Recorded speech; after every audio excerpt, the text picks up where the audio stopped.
Lord blessed the Sabbath day and made it holy. Listen. Listen. Do I have all your attention? God is a relational God. That's what this commandment is all about. Right? He knows that you and I, we need a schedule in order to keep our relationships in their right place in our lives, especially you men. Women, you already know that about your husbands. Right? We need a schedule in order for us to fix a time to say, I'm going to keep my relationships whole. First, he does it so that he establishes rest so that we'll keep our relationship with him, because after all, it's just him and Adam in the garden. If Adam gets really busy with his work, his relationship with God is going to suffer. And then later on, it becomes a relationship with our whole family, all of our flesh and blood as well. He says, do all your work in 6 days. Again, work being affirmed. And then God, by the way, he doesn't say, remember the Sabbath, and oh, by the way, there's going to be work also, occasionally. No, he says, first, do all of your work in 6 days. And then, here we go. Remember the Sabbath so you can stop doing all that evil work. No. That's not what he says either. He says, do work, it's good, but then there's a time that's allotted for it. Sounds like Solomon and all of his stuff in Ecclesiastes. Oh, there's a time for this and a time for that. Yes, exactly. There's a time for work and there's a time for rest. The seventh day is set apart. It's holy. It's a Sabbath to the Lord your God. You see, there's an objective purpose then in that commandment for rest, to maintain your relationship with God, to recognize God in the midst of all of our work, to honor him as God, to love him, to keep him as a central part of all of your success. Or did you think that you got there on your own? See, God takes a break and he rests, and it's as though God is saying, if I don't put this break here, all of these people, they're going to think that work is all there is, and they'll forget to enjoy it. They'll forget to enjoy each other. They'll forget to enjoy me because they'll get so focused on their work. And as we have continually proposed in our society today that God is dead, don't you see us going there? Replacing God with work? Now, I learned that the hard way. He's actually right. We miss our focus. I started my first career at Littleton Associates 27 years ago. Back then, I didn't understand the rhythm of work and rest. I just worked. My last year at Littleton Associates, right before I burned out, I was working an average of 60 hours a week. No, I wasn't. I was working 60 hours a week on a good week. On a bad week, it was well over 80. That was always inventory reconciliation time, and I was the manager of the warehouse. It was on me to make sure it got reconciled. And I was putting in 80, 90 hours a week every week during those periods. I didn't understand the concept of Sabbath. I mean, I went to church on Sunday. I did that. I did. But I didn't understand the purpose of deep rest as a free gift, and how restorative it is with my relationship with God when I actually take the time for deep rest. I didn't understand how it would improve my relationship with my wife. I didn't understand how it would improve the overall quality of my entire life. I didn't understand any of that. I mean, after all, quality in my life, who needed quality? I could beat everybody with quantity, right? And maybe you feel the same way. And I burned myself out. Really bad. But I didn't learn anything. So I immediately enrolled in seminary, and at one point in seminary, I was working 2 jobs, one full-time, one part-time. I was taking a full load of classes. I was also ministering at my church as the pastor to singles in my church, a group of about 400, read 4 times as big as this congregation is right now. That was my singles group. I was trying to do all of those things and also be a husband to Jenny and a father to Logan and Shiloh, which I'm sure I did a bang-up job of that, right? I was constantly exhausted. I was always sick, always. I was an absent husband and father. My relationship suffered drastically. But then I was forced, and literally I mean forced, to do a learning contract. My advisor at the seminary, Don Payne, said, "You are going to do this." To do a learning contract on Sabbath. And the learning contract required me to stop working and schoolwork for an entire day. Literally from sundown on one day to sundown on the next day.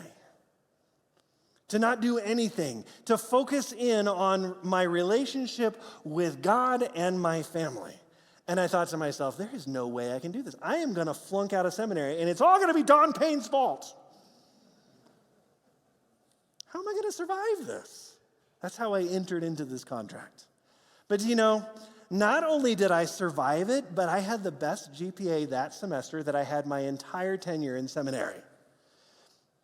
I stopped getting sick. Up to that point, I was constantly sick. I stopped getting sick. I did not get sick the remainder of my time in seminary.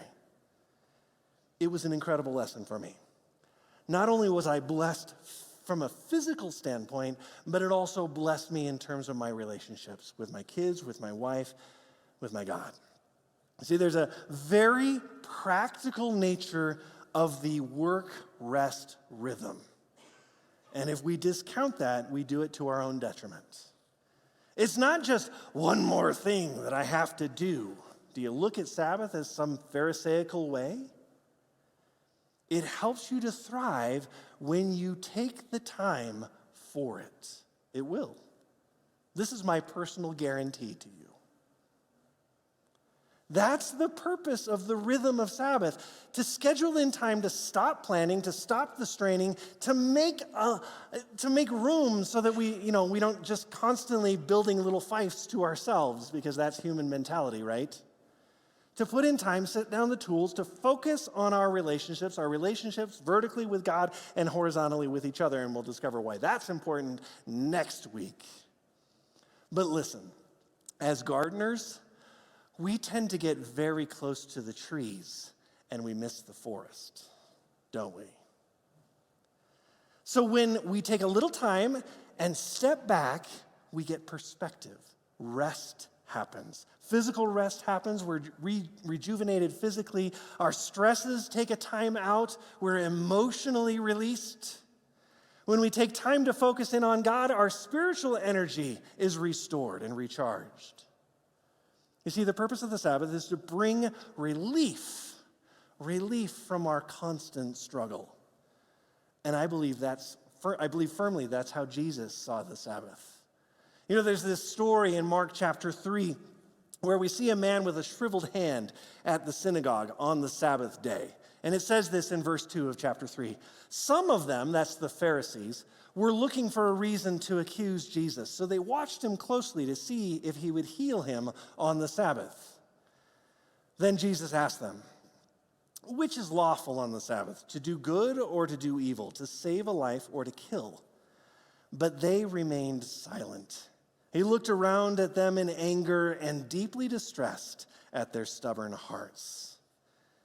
See, what you have here is a group of people who are willing to use their practices to trap somebody. They're trying to trap Jesus using their practices, right?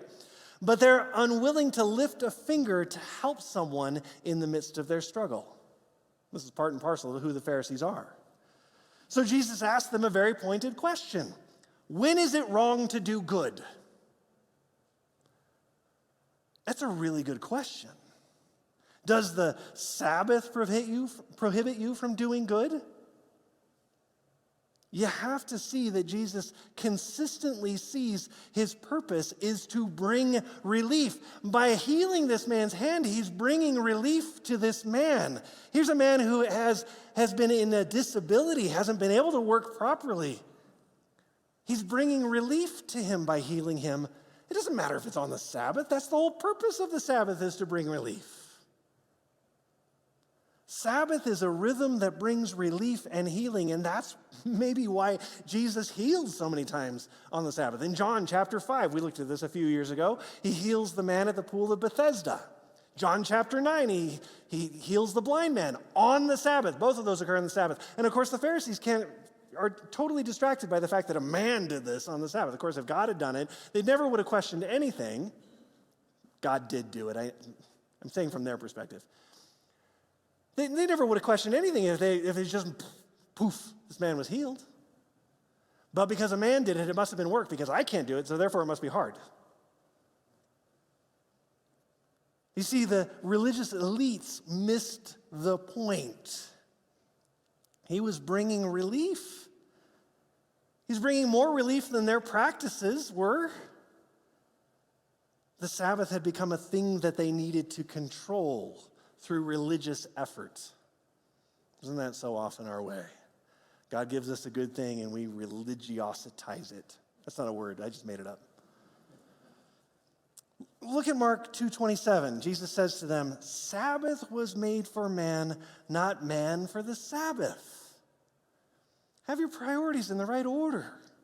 You see, the purpose of the Sabbath is to maintain, as I've been saying, this rhythm, to bring relief, to provide space so that you can see God at work. It's not a system to discern who's good and who's bad. That's not the point of Sabbath. Oh, you were at church. You must be holy. You weren't at church. Something wrong? Are you backslid? Maybe you grew up in the South too. This is why Jesus is so frustrated with their stubbornness, with the Pharisees' stubbornness. They didn't want to help people. This is why he says, beware of the Pharisees in Matthew chapter 23. They tie up heavy burdens, hard to bear, and lay them on people's shoulders.